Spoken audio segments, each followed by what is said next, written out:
lawful wedded husband. To be my... Bertine.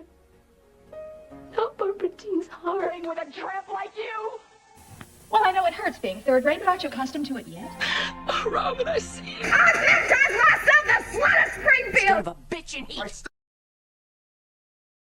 I found out myself what love is all about. Hey everybody, it's me, Nikki.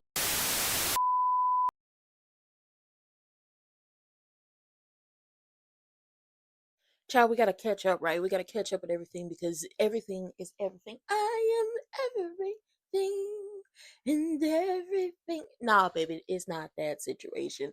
But we truly do need to catch up on everything that's been going down there to the GH because it's pure D mess, pure D foolishness, pure D. I don't know what the hell y'all got going on down there, but y'all need to gather yourselves accordingly and get it together because ain't nobody got time for what this. But let's get into it. So, starting from last Friday, about a week ago, hey, listen, Lulu done went down there to Charlie's, or whatever the hell the name is now. It's Charlie's, to talk to Christina. She wanted to apologize because that's what she's been on when it comes to the Davis women. She's been apologizing to them based off of, Sam giving her liver or a piece of a liver and then, eventually dying. And Christina had to tell her, listen, what Sam did for you, she did for you. With the whole recovery thing and everything that happened, those are two separate things because it wasn't the fact that, oh, I gave you my liver and then I died. No, I gave you a piece of my liver. I was doing well. And then Cyrus killed me with some digitalis. See, two different things. Okay. And then you had to break out of, the facility to get away from Cyrus because he was about to, move you somewhere that your people couldn't get to. So you see how that's different? That's different. So, Lulu is having a really hard time and everybody's lost. She's lost and she's like, what can I do? So she asked, Christina to tell her about Sam and Dante's love story because she can't properly honor Sam without knowing how much, Sam meant to everybody. Like she has a understanding, but she don't really understand, which is where Christina comes in and she tells her and Lulu is listening to it all and it's just like, okay, now I get it. Now I understand. Great. But she had to run out because she had a meeting.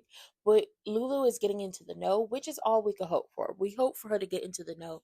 That way she stopped with her pure D foolishness. Child, I don't know why Sidwell is over here squeezing on Lucas's arm or something like that. So you better stop touching him, talking about you got good bedside manner. We don't know you like that, sir. Child, Sidwell had to go down to the hospital and get a tick cut out his arm. Why? Because Windermere has tall grass. And what lives in tall grass? Chiggers, ticks, mites, bugs, rodents, all that stuff, right? And Lucas is like, listen, I understand. I used to live on Spoon Island when I was a kid.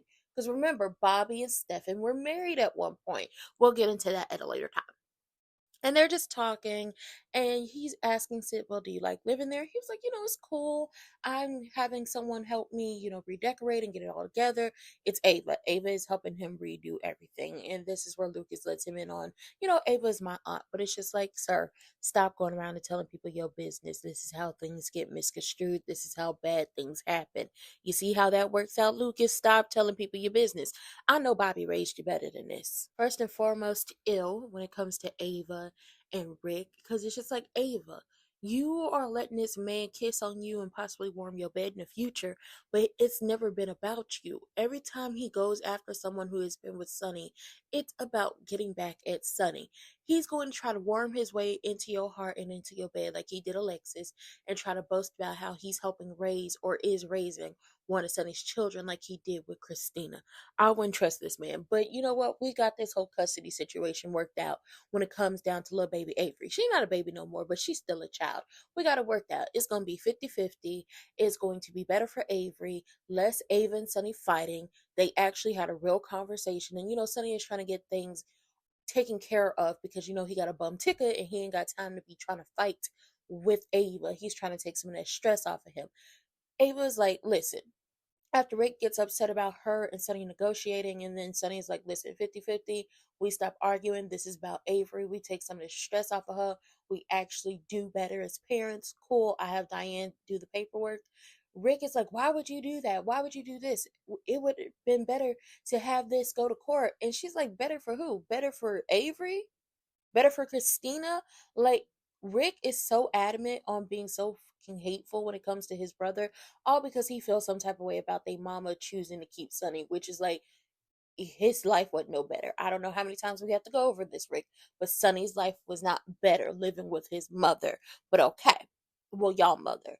Ava was like, this wouldn't be good for Avery, and all it has been since the beginning in Ava's mind has been for Avery, other than the fact that she wanted to hurt Sonny because she felt like, oh, I was there for him, I was doing this, I did that, he let me in his inner circle, and then he just threw me away like yesterday's garbage. It's better for Avery and Christina for this not go to court, so Avery does not have to be bombarded by the court ordered therapist and torn between her parents like she already is. Maybe we can stop some of the damage that Sonny and Ava have already done to Avery's life by getting this taken care of as peacefully as possible and not bringing up all this stuff for Christina. Christina's doing well right now. We don't need her to be going crazy and trying to off somebody because y'all done made her relive this or send her to the funny farm. Nobody has time for this. So yes, they worked it out great. Rick is like, I'll get the paperwork taken care of, but Ava want to kiss on him, and it's just like, Ava, girl, be so serious. You could do better. You could do better. You could do better, in my opinion. Now remember, Sasha had, used the dog Mavis to get Elaine and trying to figure out what the hell was going on because she found out from Felicia that Elaine was a PI. So when they get down to the hospital because Elaine was hit by a car, Mavis is a little shook up. She's a little traumatized. And, Sasha is there. She's being nice. She's being cordial. She's trying to help as much as she can. And Elaine was like, listen, I'm going to just be honest with you. In my line of work, you don't get many friends. But let me be honest with you and make sure you watch your back. I was sent after you to set you up to get information off of you. Now, what you do with that information is what you do with it. But for you, I watch your back. And it's just like, okay, come on, Elaine. Let her know. Somebody after you, girl. And we all know that it's Martin and he's doing the dirty work of Nina and Willow. And it's just like, it's not going to work. First of all, Willow, give up Lila's ring. You don't need it. You don't deserve it.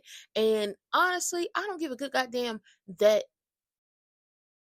Michael did what he did because you continuously are moving like you don't give a fuck about that man. Sonny went down to Charlie's and told Christina about the 50-50 split. And Christina was like, I never thought I'd see my father take, the easy way out of everything. And he was doing it for Avery, he was doing it for Christina. And he's just like, listen, you may not understand it now, but hopefully in the future you will. And Christina was like, Ava's still not a good role model for Avery. And Sonny was like, I know that. I know I know that. But honestly, I think Sonny's whole thing is let's stop fighting. Let me take the stress off of me. I got a bum ticker. I got to get this taken care of. But also, eventually, whatever feelings Avery is going to have towards her mother, she's going to have towards her mother. And there could be a time that Ava does something that really rubs Avery the wrong way. We still got the teen years and the adult years. We ain't got there yet. Calm down, Christina. Calm down, little red Corvette. It's going something based off GH writing is always going to happen. They always need a mother-daughter friction type situation. Lucy then brought Sidwell over there to the people down to the deception because they're supposed to be having a meeting because she's hoping they could get some of his money to help back deception. And Lulu lets loose on him because he's like, you tried to kill my brother. Like, you tried to take my brother out. And she's just going off on him. So everybody then turns on Lulu like, you so disrespectful. You're to be seen, not heard. You're an assistant. You're this, you're that. Like, they are really going in on Lulu like, why are you talking? Because you don't, like, you're not a really active part of this business. And it's just like, oh, baby, this is so messy. So Sidwell leaves. Lucy chases after him. Brooklyn goes off on Lulu. And Lulu was like, sorry I wasn't more polite to the guy who tried to unalive my brother. And Lucy comes back and tells, oh, he was the one person. No, you had no say. And Maxie's like, no, I want to hear what she has to say.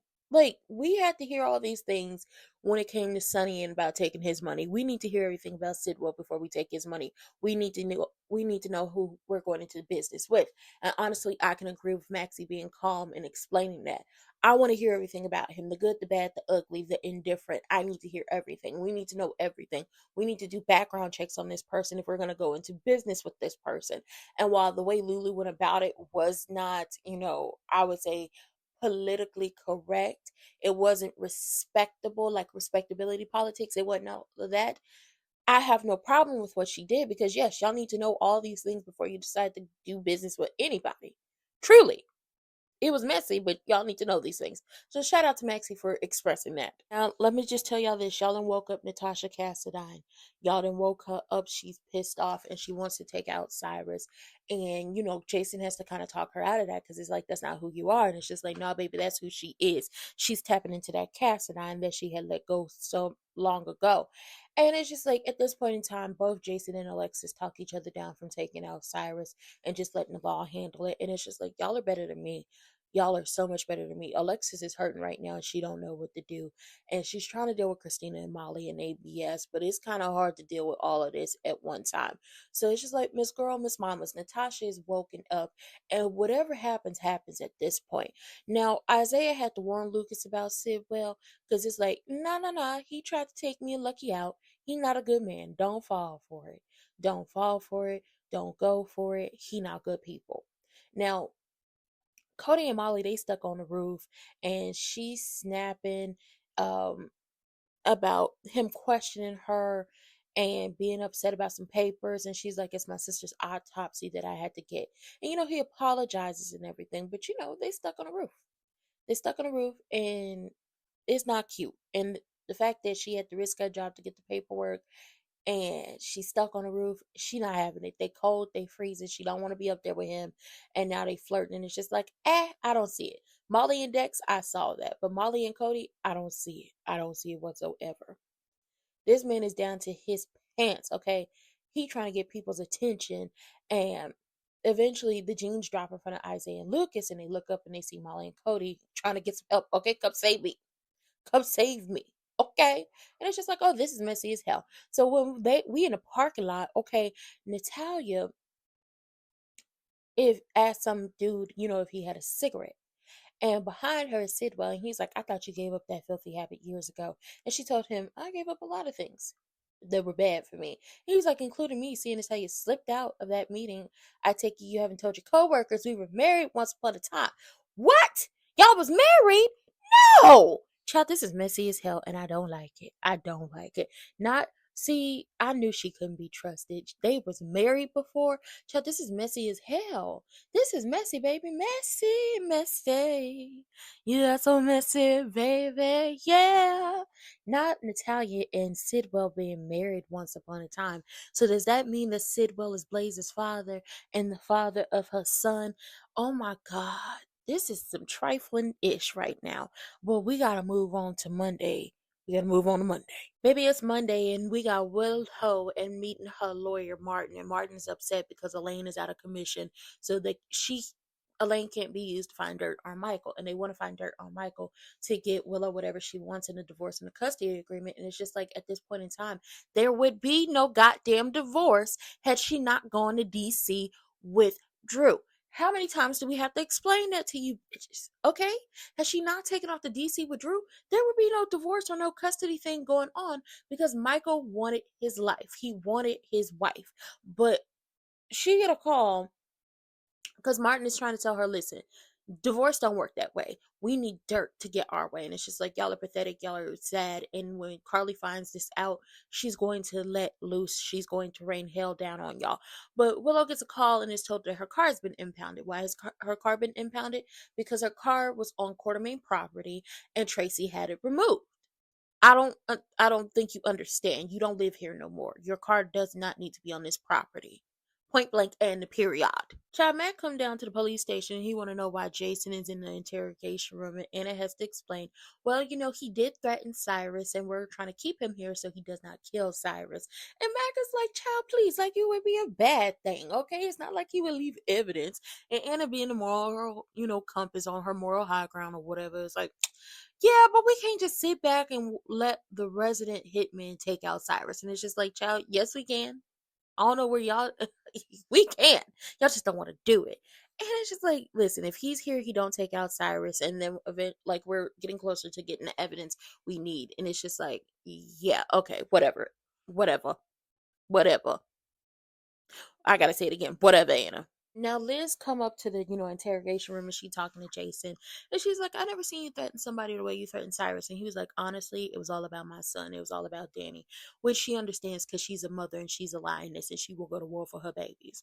And she explains to, Jason, I have the evidence that could possibly put him away. It's in this briefcase. And, Jason's like, you really did great getting that evidence. And, she explains that, her and Lucky did this and how they found the evidence and that she needs to trust the police. But, Jason's like, I don't trust them. So when she takes the evidence to Anna, Anna was like, okay, where'd you find it? In a dumpster. And she's explaining how he's using a biblical name to get the syringes and the digitalis and all of these things. And Anna's like, I don't think this is enough solid evidence to arrest him because he's killed 5 people. 2 at Turning Woods, 3 at GH. And she's like, I don't think this is enough solid evidence. I need to make some calls. And Liz is like, that's not good enough because if you do that, he can go and do it to someone else. He needs to be stopped. So it's just pure D mess and pure D foolishness. Now, Mackinnon came back down to the station, and Sasha is wandering around, and he apologizes to her for Cody spreading her personal business. But Sasha says, this is more on Drew than it is on Cody, and that she's here to see Jason. He takes her to the interrogation room to see Jason, and is explaining to Jason that Diane would get him out, or Anna would release him since Anna is trying to keep him away from Cyrus. And Sasha is like, listen, I got my own news for you. I think after Mac leaves, she's like, I think Willow suspects that Michael is the father of my baby. So she tells Jason about how she met Elaine and nearly killing Mavis, the dog, which that wasn't right, and how she felt stupid for telling Elaine her due date and worried that, Willow would be able to count backwards from 9. And it's just like, y'all think she's smart. Y'all give her more credit than what she needs to be given. And Sasha is like, I think we need to pretend that to be in a relationship and that the people is like, tell the people that this is your baby, that you the baby daddy. Okay, we need to do all that. Okay, we need to do all that because we're trying to keep it civil, trying to keep the issues. Honestly, I'm gonna be honest. Had Sasha been able to get in to see Michael before Willow decided to take her little raggedy ass in there and upset him, I think Michael would have told Sasha he wanted her to be in charge of his estate. I think that's what was going to happen. I truly think that's what was going to happen. Now, as they're talking in the interrogation room, mind you, the door's closed, nobody can hear what's going on. They're having this conversation. Willow happens to be outside the interrogation room trying to get her car back. Like I told y'all before, Tracy had Willow's car towed from the Quartermain grounds, which honestly I have no problem with because you don't live there anymore. It does not need to be here. Get your property and get it off this motherfucking grounds because you don't live here. You have no rights to this place. And when Sasha spots her because Willow is being creepy and looking at Jason and Sasha's like, listen, just go with me on this. And at that point, the door is open because she was about to leave, and she's just like, go with me on this. She's kissing on him, and he don't even look like he want to be kissed on, but hell, I'm gonna just go with it. Always fixing something in everybody's life. Mind you, this really does not have any this is not an issue for Jason because he's already talked to Danny. The person he needed to talk to and be honest with the most in his life at this point is Danny. Danny knows Danny ain't got a problem, right?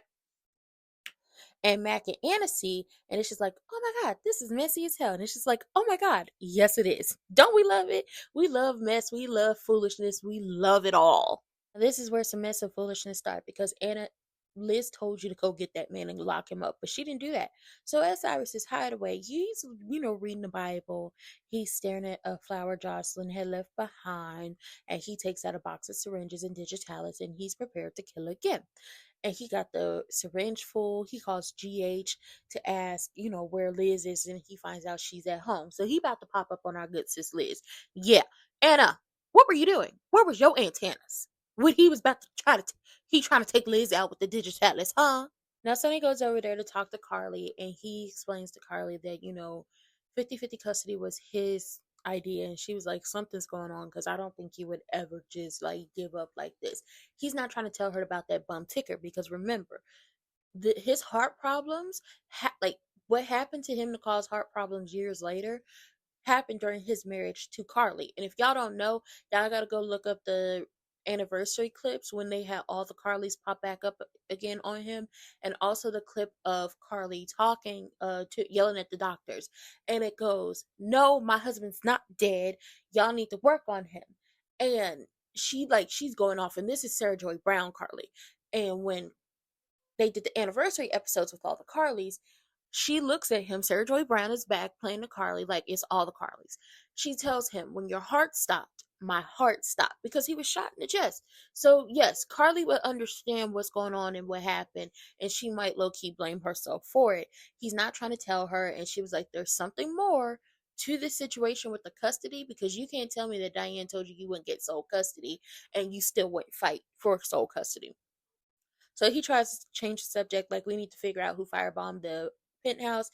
And she ends up changing the subject to Jason. And she's asking Sonny, had Jason mentioned Sasha? And he's like, why would Jason mention Brando's wife? And Carly is shocked that, Sonny hadn't heard the rumor that Jason had fathered Sasha's baby.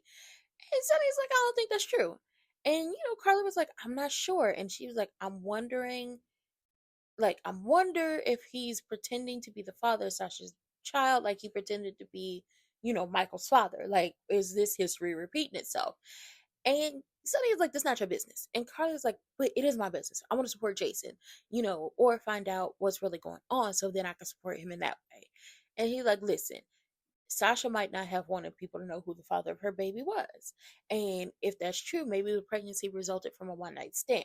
So obviously, now Sonny is starting to put it together, because Michael told him about him one nighting Sasha, and now Sasha is pregnant, and the fact that Jason might be stepping up for Sasha's baby like he did for Carly way back in the day for Michael.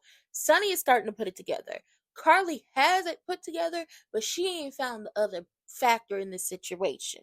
This is about to get messier and messier and messier, but we love it. Okay, we love the mess. Okay, this is my type of mess. This is my type of foolishness and carrying on, because it ain't got nothing to do with me. Surprise, surprise, Jocelyn is about to go after, that man Cyrus. She got Dex's she dressed in all black. She about to be a cat burglar out here. She about to go after this man. Okay, she first of all, she had to talk Trina into going out on a date with Kai for Valentine's Day, because she like, oh, I want to stay here with you. I want to be here for you. You done lost Dex. I want to do all the no, baby, go out with Kai. Kai said, dress to impress. Meet him at the Savoy. Go out, have fun. Go out, have fun. You need to get back out there. I'm gonna be okay. And she's doing all this because we all know that Jocelyn's about to try to take this man out. This is messy as hell. But at least Trina's getting back out there. At least Trina's getting it back out there. We love to see it, don't we? Yes, we do. Laura, Curtis, Jordan, and Drew are supposed to meet up to talk about this peer situation and trying to figure out how to get federal funding. Drew is basically trying to use this peer to get back at Sonny and Jason, all because he's a miserable batch.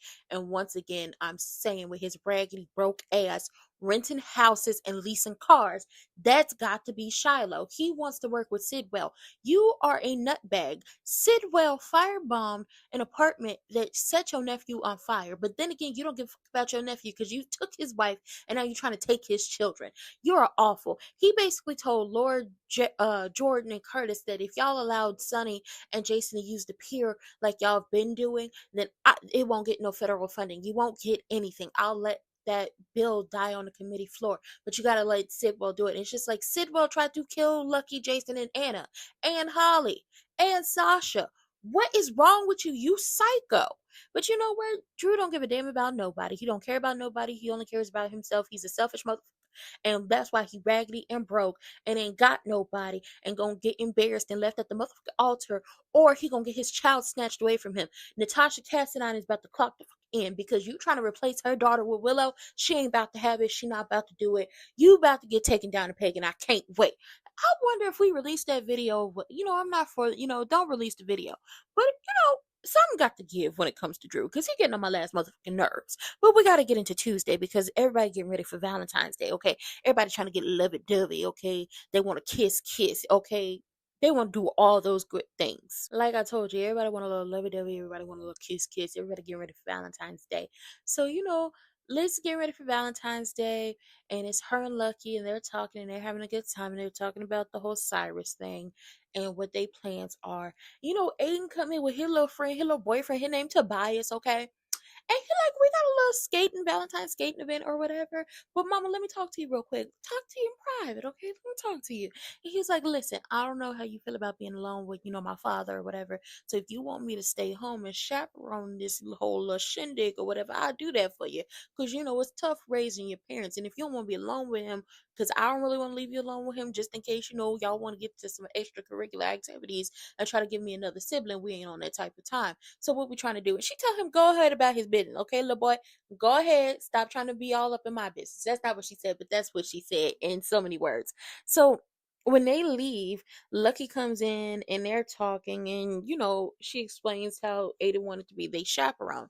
And Lucky understands that whole situation because he's like, listen, I understand not being able to trust a lot of people with, your parents. And obviously I haven't been here long enough for him to really trust me with you, which all of Liz's kids, Cameron, Jake, and Aiden, have done their due diligence in trying to protect their mama.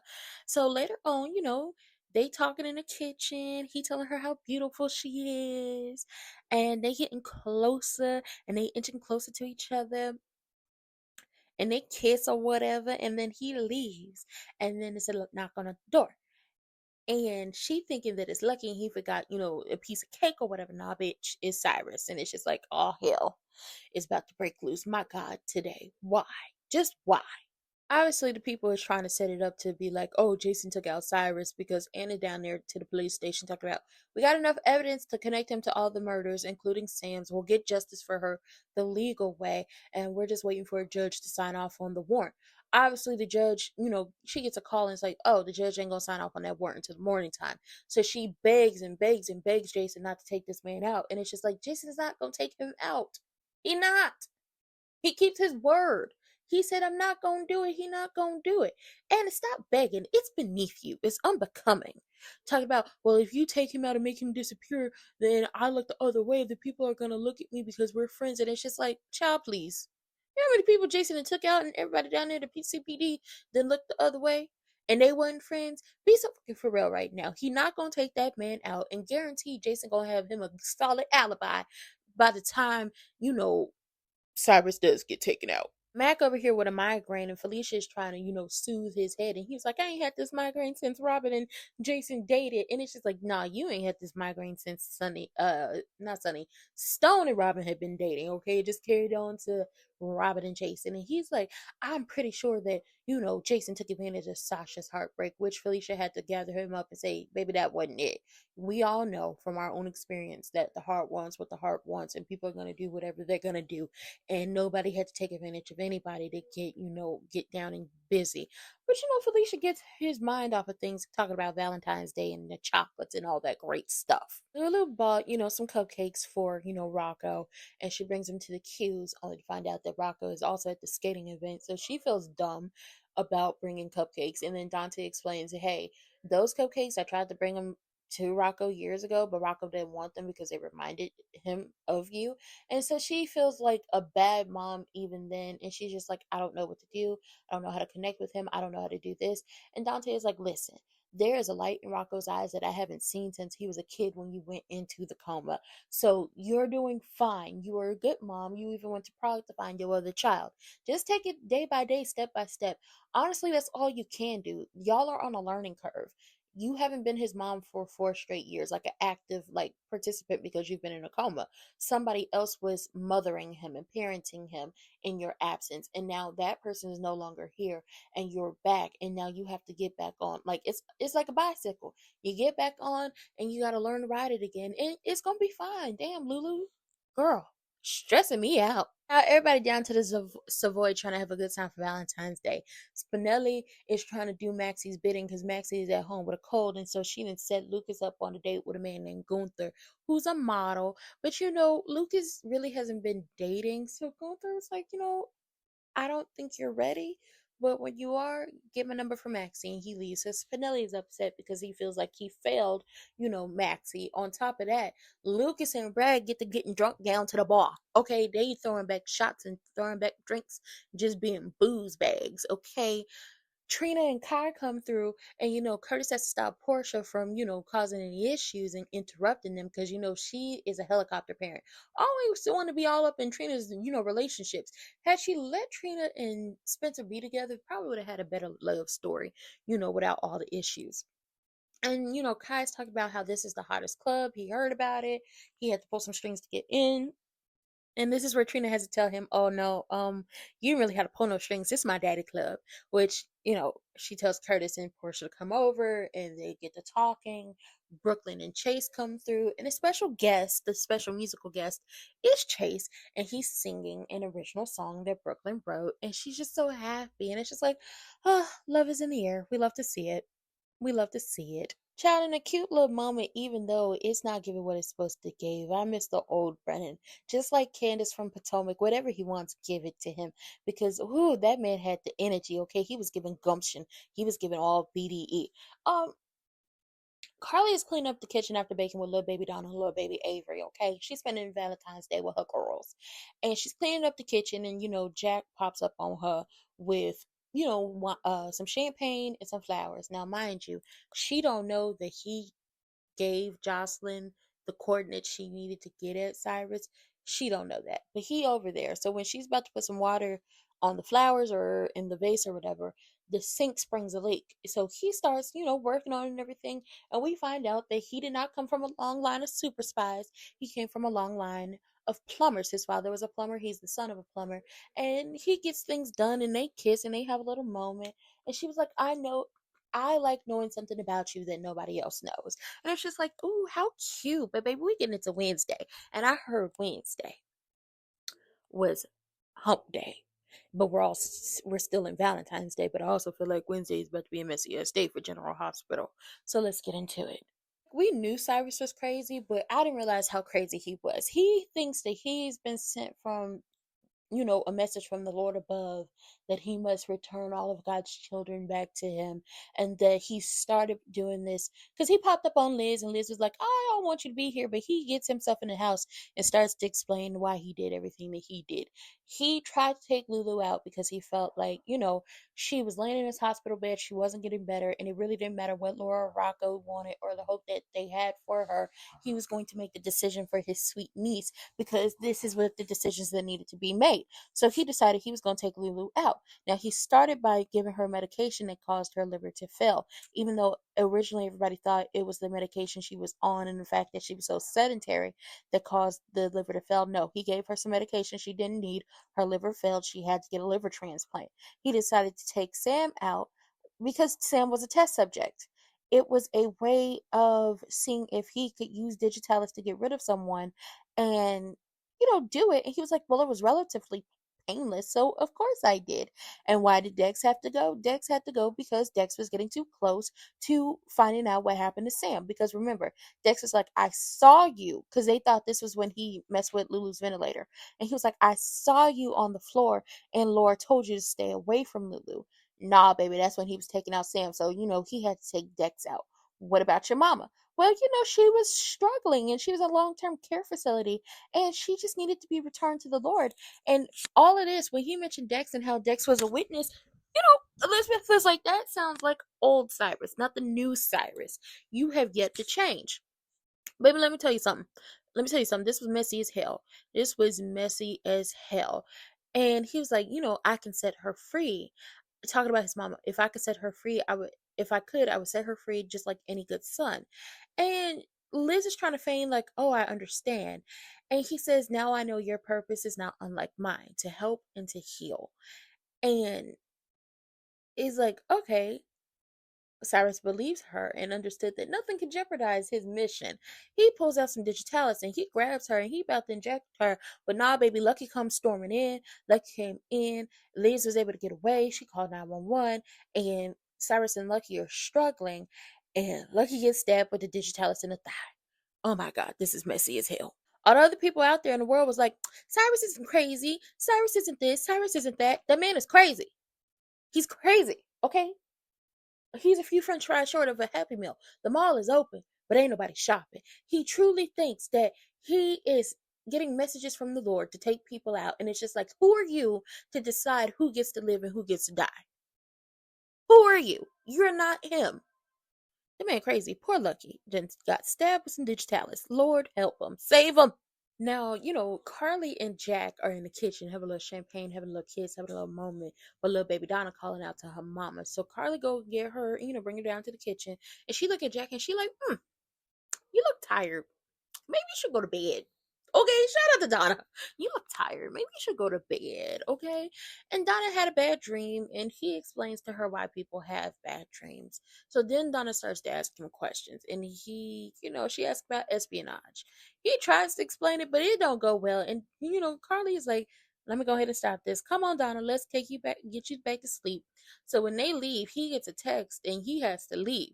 Child, this is messy. So down at Bobby's, Jocelyn is trying to get somebody to cover her shift, and Emma and Gio are down there too. And Emma asks Jocelyn, would you like to be a part of this animal rights benefit that I'm organizing? And she tells her, I don't have the time to do. I don't have the time to help. So when she gets somebody to take her shift, she heading out to Cyrus's hideout. I think this is a cute little moment between little baby Donna. I feel like Jocelyn should have got somebody to cover that shift before she was going to go do whatever she was going to do to Cyrus, because now that Emma has seen you and the fact that she's vindictive and nothing like her mama, but also like her mama, a goody two shoes that's always in somebody's business and got to spread the information around town. Yeah, this is gonna come back to bite you in the. This is gonna come back to bite you in the booty. Now, also arriving at Bobby's is Dante and Chase. And, Dante is asking about the concert down at the Savoy. And, Chase explains that it was like a really cute concert or whatever, but he had to do something to make it up to Brooklyn because at this point in time, he's not able to give his wife the one thing she wants. And what does she want? She wants a baby. She wants them to have a family. She wants only good things for them, except he can't give that to her.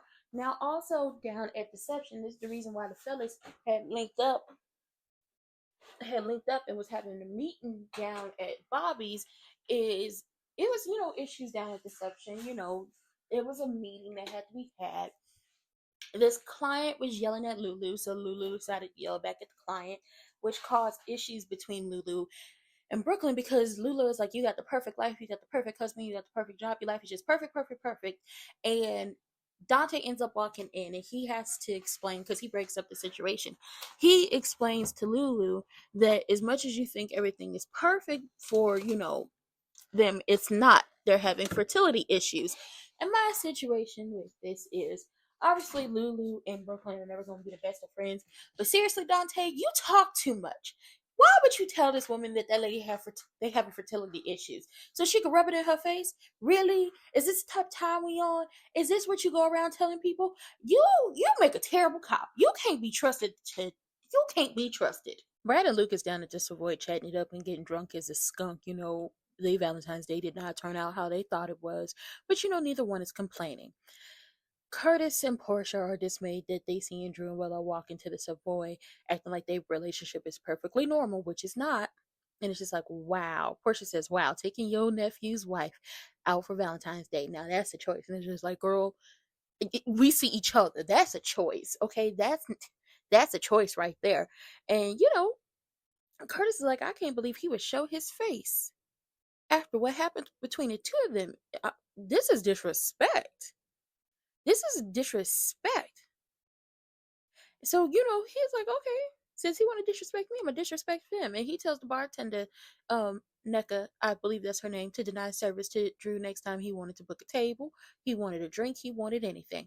And I'm going to go ahead and get him up out of here right quick, fast, in a hurry. So while Portia and Curtis are gossiping about Drew and Willow, Willow is like, let's gossip about Brad and Lucas. And I can never forgive Brad for what he did. And it's just like, well, we can't forgive you for what you did, you thought. there were other ways to go about what you're doing, and there are other ways to go about what is currently happening, but you seem to want to take the other way around. And I can't, Nita, stop acting like she's such a good child to you. She don't like you. She's using you so she could have somebody on her side. Just tell her you and Drew were sleeping together the entire time he was falling in love with her, and let the chips fall where they may. Let it go off like the 4th of July up in a bit. So while they talking, Curtis approaches the table and tells Drew, "You got to get the fuck out of my establishment, okay? You got to go. We don't want you here. We don't want your business." And Curtis took Drew aside and was like, "Listen, Michael's wife is more than welcome to stay, but you need to leave. I don't want you here. It's my club. I reserve the right to refuse service to anyone, and I'm refusing to service to you because you didn't try Curtis all up and through." And Drew's like, "Really? This is how you feel?" He was like, "Nah, baby, this is how you feel. This is what you've been doing. I'm just starting to play the game with you." And it's just like, "I'm meeting you where you at." And it's like, honestly, I don't feel bad for Drew's raggedy broke ass renting houses and leasing cars. I don't feel bad for Shiloh because that's who he is. This is Shiloh right now. You've been playing this game with Curtis. You've been pulling the okey doke, trying to pull the wolf, not the wool. Yeah, you've been trying to pull the wool over his eyes. You've been doing all these things to Curtis. And now that Curtis is getting down there with you, now you want to like, "Oh my God, I thought you were better than this. Now, baby, I thought you were better than this. You were supposed to be better than this. But since you're not better than this, then I'm not better than this. When they go low, we're going to take it to goddamn hell. And then we might even go to the lowest level of the pits while we at it." Drew, stop playing with people like that. You don't know Curtis like we know Curtis. Curtis ain't one to play with. He not one to play with. So, Drew tells Willow, "Oh, I have a surprise for you." Ugh, pathetic. And Brad and Lucas gossip about Drew and Willow, and Brad is like, "I saw she was giving me the stink eye or whatever, but I find it ironic. I may not be the one to judge, but she's clearly on a date with her husband's uncle, while said husband is in a German burn unit. That's wrong on so many levels." And it's just like, true, true, true. And Lucas is like, "It must be hard to be the one everybody's looking at and judging." And it's like, Brad is like, "I know what it feels like. I know what it feels like." And he's like, "Listen, I know what that feels like." And it's like, Brad do know what it feels like. But at the end of the day, what Brad did is on a level, but what Willow and Drew are doing is on a whole nother level. So wrong. So wrong. And Lucas is like, for somebody who seems to be very happy and in love, she doesn't look very happy. So the surprise that, Drew had for Willow was a house. And he wants her to move in with him. And it's just like, now this is some bullshit if I've ever heard it. You didn't sit up here and bought a house, not for your daughter, not for y'all to be a family, and you're doing the opposite of what Sam wanted. You went and bought a house so you and Willow could play happy family with Michael's children. You need to get the fuck out of my face right now. Right now. I'm telling y'all, this is Shiloh. They keep playing games, but I know this is Shiloh. Stop playing with me. Now Jocelyn down at Cyrus's hideout. She done found ID bracelets from the hospital. She's snapping pictures. She's trying to get all the evidence. And Cyrus comes in. And he looking crazy because he didn't just stabbed his nephew with some digitalis. You know what? Let me not yell at y'all. So he come in and he got an axe and everything. And she like, "Listen, you killed Sam, you killed Dex, you're a monster." And he's like, "I don't care. Sam and Dex got in my way of my mission, and now you have to, and I can't allow it." So he come at her with the axe, and Josh pulls out that thing, and pew pewed him point blank in the point blank, and he fell, and he on the ground, gasping for air, talking about, "Now you're the murderer." It's just like, sir, shut the hell up. And so Josh checks him to see if he gone. He went to he didn't go to the upper room. He went to the lower room. And she calls Jack Brennan for help. Okay, because you gave me the coordinates. You got to come help me.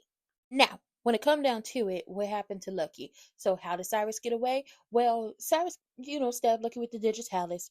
Lucky managed to pull the digitalis out of his leg. And while Liz is worried about him after she didn't call 911 and trying to help 911 is trying to help Lucky, he took this opportunity to run. She used her skills to revive Lucky, but it's just like, child, that was a lot of digitalis, girl. It was a lot. What are we gonna do? Anna, Laura, and Jordan have a conversation about this whole, peer doc situation and the fact that Drew is so willing to back Sidwell. And they're like, "Listen, Anna tells them Drew came to her and said, arrest Sonny, even though there's no evidence to arrest Sonny. And if she had the evidence, she would. And all of this mess, and they're figuring out that Drew cannot be trusted, because why are you trying to go after Sonny and Jason? You plan and you've made it clear that you're going to go after Sonny and Jason for why? For what? Poor Kay. They didn't do anything to you. You've actually been the one doing, causing harm to yourself. And they are alarmed at his willingness to partner with Sidwell, so they figure his ass can't be trusted, and they would rather go with the devil they know, Sonny, than the devil they don't know, Sidwell. Because ultimately, as much as y'all want to talk about Sonny, Sonny really tries to not have mob wars take place in Port Charles. He tries not to have a lot of this stuff happen in Port Charles. And as of lately, most of this stuff happening in Port Charles is WSB type situations that he ultimately gets dragged into because people are trying to take him out. Sonny does not want drugs in Port Charles. He's tried to make that perfectly clear and tried to stop it from happening. He's tried to do a lot of these things. He may not be the perfect person. He may not be the nicest person. He may not be, a saint or anything else like that. But Sonny, they will smuggle a little electronic, a little coffee, a little jewelry, a little art, a little diamond, a little gold, a little something like that. But what we don't do is people, drugs, and weaponry. Technology, yes, but people, drugs, and weaponry, we don't do that. And every single time, some new person comes through Port Charles, what are they trying to smuggle through Port Charles? People, drugs, or weaponry. And what has to happen? Jason and Sonny have to get, they have to check them. They got to hem them up real quick. But I'm glad y'all realizing y'all can't trust Drew and that he's a psycho and something's not right with him and that the mall is open but ain't nobody shopping. I'm glad y'all three have figured that out because he doing too much. And the fact that he's trying to bring a war to Sonny and Jason, you don't know what you just started, especially because they have the WSB on their side. Stop playing with the folks. Once again, this is Shiloh.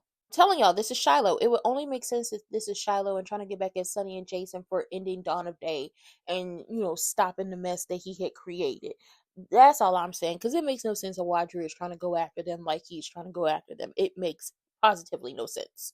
In the meeting, Anna and Laura get the call that, Lucky has been, rushed to GH. So Laura goes down to the hospital and Liz tells her everything that Cyrus told her and how he killed Sam and he's the reason why Lulu's liver failed and what he did to Lucky and everything that happened. Anna goes down to Liz's house and she's looking at the scene. She's figuring out what happened and trying to figure out everything that's going on. And she's blaming herself because had she pulled the trigger earlier and just did what she needed to do, then Lucky wouldn't be fighting for his life right now. And Aiden comes home and Anna has to bring him to the GH. So he run to his mama and he's like, okay, you okay? What's going on? So then Dante and Lulu finally get there and they find Anna and Dante wants to go after Cyrus himself, but Anna was like, no, we could use all the help we can get. Nah. So Anna gets a call that, Cyrus's car was heading to the outskirts of town. And, in the waiting area, Isaiah approaches Lulu, Aiden, Laura, update on Lucky and everything that's going on. Because, baby, this is messy as hell. Everybody won't go after Cyrus. Cyrus done did too much this time. Too goddamn much. Chase down to the room, giving sexiness, okay, laying across the bed as a rose petals, half naked, and he just so upset, and he's trying to make it up to Brooklyn, and he's just like, I just want to give you a baby, I just want to do all this for you, I just want to make sure, we can have the family we always wanted, and Brooklyn is trying to explain to him and stress that, hey, however we have a child, we have a child, we can adopt, we can foster, however we bring a child into our lives, we'll be doing it together, and that's the most important part, that both of us are doing this together. And Chase is like, this isn't fair to you. You wanted to experience pregnancy. You can't do that with an adopted child. And he keeps going on and on and on. And then Brooklyn finally lets loose and blurts out, I've already had a baby. Okay? I already did that. I already had a baby. I was like, oh God, this is messy. This is messy. Check this out. Before Lulu and Dante got to the hospital, they was down there talking, and he explains to her about the fertility issues, and she's wondering about Brooklyn, and he goes a step further, telling their business, and says, no, it's Chase. And, he's like, listen, I wish you could see the Brooklyn that I could see and understand who she is. Brooklyn and me are friends. We are confidants. That is nothing more, nothing less. She regrets trying to seduce me all those years ago. And I wish you could just, get to know her the way that I do. She don't want me, and that can't be further from the truth. And it's just like, here's the thing. Y'all got a baby. Y'all have a son. Quite frankly, we think it's Gio. That's how crazy this situation is. So, he's like, she don't want me. And Lulu is like, listen, I'm jealous. I feel like she's replaced me. I feel like she's replaced me as your Maxie's best friend. I feel like she's replaced me as Dante's confidant. I feel like I don't fit into anyone's life anymore. And she feels like she's being selfish. And he's like, you're not. Like, this is how a lot of people feel when they come out of a coma and they've been gone for a very long time and things have changed. I feel like my life has changed. I feel like nobody needs me anymore. I feel like I don't fit in anymore. And this is an issue. So these are things that she has to work out, but it's also not going to help when we find out that, Dante and Brooklyn have a son. So Lulu gets a call from Jordan and, hey, you need to come to the hospital. Jason goes and has a heart to heart with Sam's grave, and he's like, listen, I need to talk to you. I need to work some things out. I need to figure out if there's, what I should do versus what you would want me to do. And he's like, listen, I understand that I could kill Cyrus, unalive him, whatever y'all want to use. I could do that and get away with it, no problems. But I also know you wouldn't want me to put my vengeance before our son, and you all wanted me to always choose our son. So I need your help, because I promise you that I've always put Danny first, but right about now, I'm ready to take off on Cyrus. Tell me what to do, Sam. Tell me what to do. And I was like, I feel that. You want to do what she wanted, like she asked Jason to do. Put the kids first. And right now, he wants to do that so much. But at the end of the day, in the back of his mind, this person took my son's mother away from him. If my son couldn't count on anybody, me included, he could count on his mother, and they no longer have each other. So what should I do? I'm telling y'all now, this isn't Drew, this is Shiloh. So he's telling Willow, I want to move you in. I want us to be families. I want all our families to come here.